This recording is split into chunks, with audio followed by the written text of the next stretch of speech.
on en vient au vœu suivant qui est présenté par Anne-Claire Boux et qui concerne l'expérimentation dans le 18e d'une sécurité sociale de l'alimentation. Merci Monsieur le maire. Chers collègues, le vœu que je vous présente au nom du groupe écologiste et citoyen est un cri d'alerte, mais qui peut devenir un espoir. En effet, actuellement, tous les chiffres montrent la triple urgence alimentaire. Une urgence sociale, avec la hausse alarmante des prix de l'alimentation, qui ont atteint quasiment 16% en mars 2023, et notamment qui touche plus particulièrement les marques de premier prix, les marques distributeurs, et donc les plus fragiles. Deuxièmement, un nombre de plus en plus important de personnes qui recourent aux aides d'urgence d'alimentation. À Paris, l'enquête du Secours populaire français annonce qu'environ 200 000 personnes ont recours à cette aide. Une urgence environnementale, car l'alimentation compte pour 17% dans l'empreinte carbone du territoire parisien et constitue ainsi le deuxième poste d'émissions de gaz à effet de serre à Paris.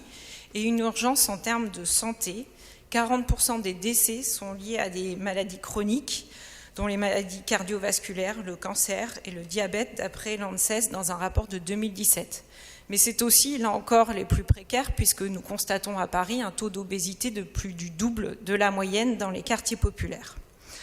Alors, face à ces urgences, le gouvernement ne fait rien, ne prend pas en compte ces problématiques actuelles, n'a aucune vision et aucun plan d'action, à part ponctuellement débloquer quelques fonds pour des aides d'urgence alimentaire ou encore faire du forcing pour réintégrer des pesticides qui sont nocifs pour notre santé. Cependant, un autre modèle existe pour répondre à ces différentes urgences et à son échelle, Paris agit, et je tiens à souligner l'engagement de Léa Balage-Elmariki sur ce sujet, avec le soutien à de nombreux projets de proximité, en particulier dans les quartiers populaires. Je pense notamment aux épiceries bio en circuit court, accessibles en termes de prix, comme la Louve, Quel Bon Goût, la Charrette des 4 saisons ou encore Miam. Je pense aussi au développement du vrac avec Vrac et Bévrac, mais aussi à des projets encore plus innovants comme les cantines solidaires, les cuisines partagées avec le collectif 4C, le Poulpe, la Corvée et tant d'autres projets qui fleurissent dans le 18e. Mais nous pouvons aller encore plus loin et innover avec ce que nous vous proposons aujourd'hui, un dispositif de sécurité sociale de l'alimentation, car en effet le constat est là, manger mieux coûte plus cher, ce qui implique que pour donner accès à une alimentation de qualité à toutes et tous, il est nécessaire que la collectivité s'engage plus.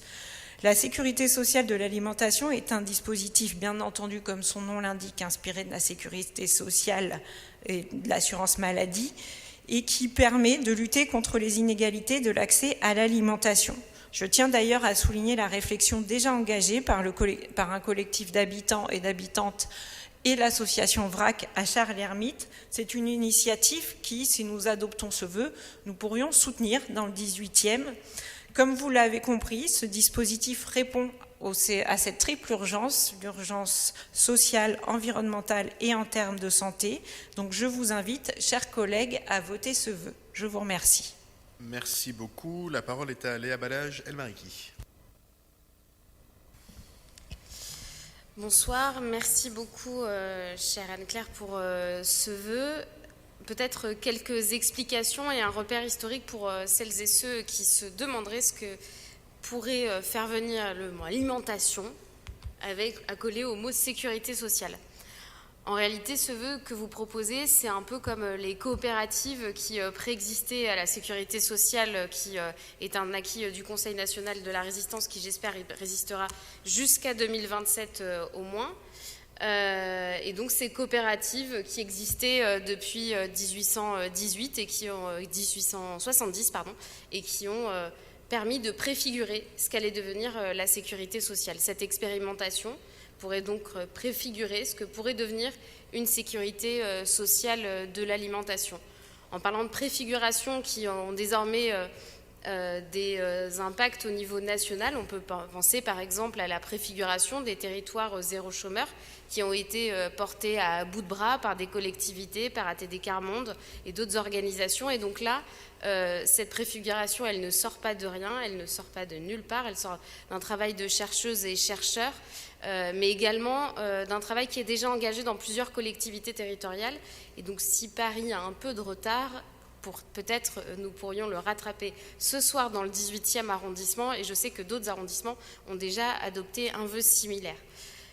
Cette sécurité sociale de l'alimentation, ce serait donc une expérimentation comme il est indiqué dans le vœu, si je comprends bien, une expérimentation qui permettrait à des habitantes et à des habitants de pouvoir se constituer en collectif, de pouvoir travailler sur la question de la démocratie alimentaire, qui est une exigence et que nous commençons à expérimenter dans le 18e arrondissement avec le projet Alimentation Positive qui associe des centres sociaux, le groupement des agriculteurs bio d'Île-de-France pour travailler justement sur les choix de consommation, sur les choix d'alimentation d'une quarantaine de foyers du secteur de la Porte Montmartre-Béliard. Donc c'est ce principe de démocratie alimentaire, un principe aussi de cotisation et ensuite d'une part qui serait allouée sur une monnaie qu'on pourrait consommer dans des magasins qui sont conventionnés.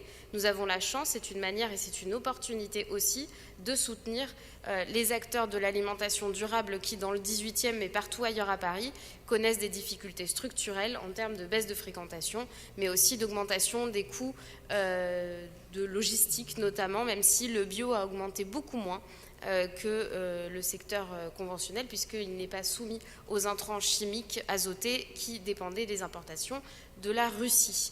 Donc tout ceci a aussi un impact géopolitique avec cette petite expérimentation locale. Donc bien entendu, j'appelle à voter en faveur de ce vœu. Merci. Et peut-être, pardon, je voulais compléter, pour dire que dans le 18e arrondissement, nous avons été précurseurs à cette expérimentation.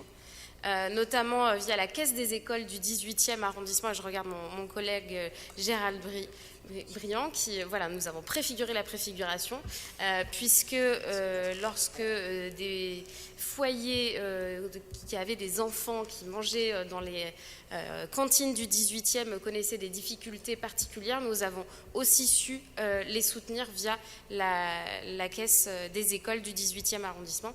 Et donc je veux aussi remercier le travail d'innovation qui a été porté par notre arrondissement il y a presque 2 ans.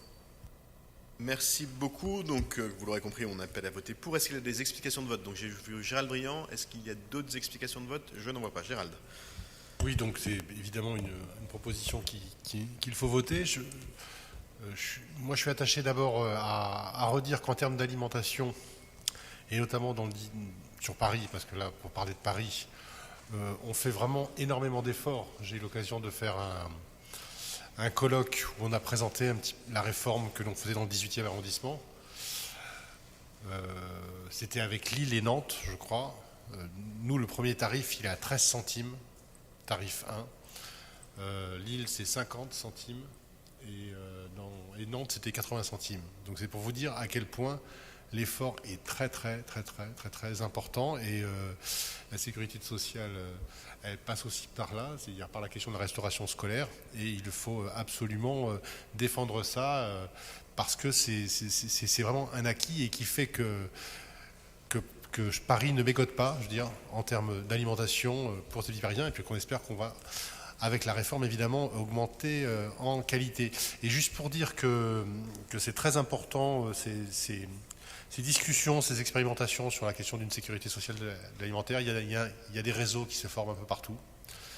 Nous, je pense que Paris en tant que tel devrait aussi pouvoir être adhérente de ces réseaux pour apporter des expérimentations à son échelle parce que évidemment, ça ne va pas être la même chose que sur des territoires qui sont moins urbains, donc il y a des contraintes qui sont particulières.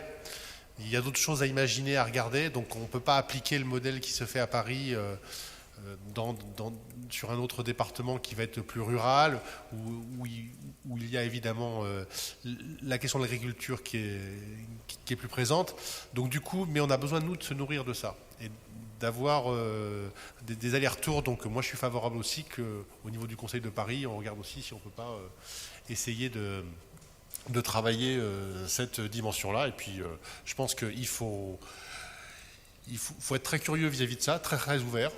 Très ouvert, mais le combat est vraiment très intéressant et voilà, moi je vous invite à participer quand vous avez l'occasion. Moi, comme éditeur, on avait sorti un bouquin qui s'appelait Manger là-dessus, avec quelqu'un qui avait travaillé sur cette question-là. On s'était régalé à le faire.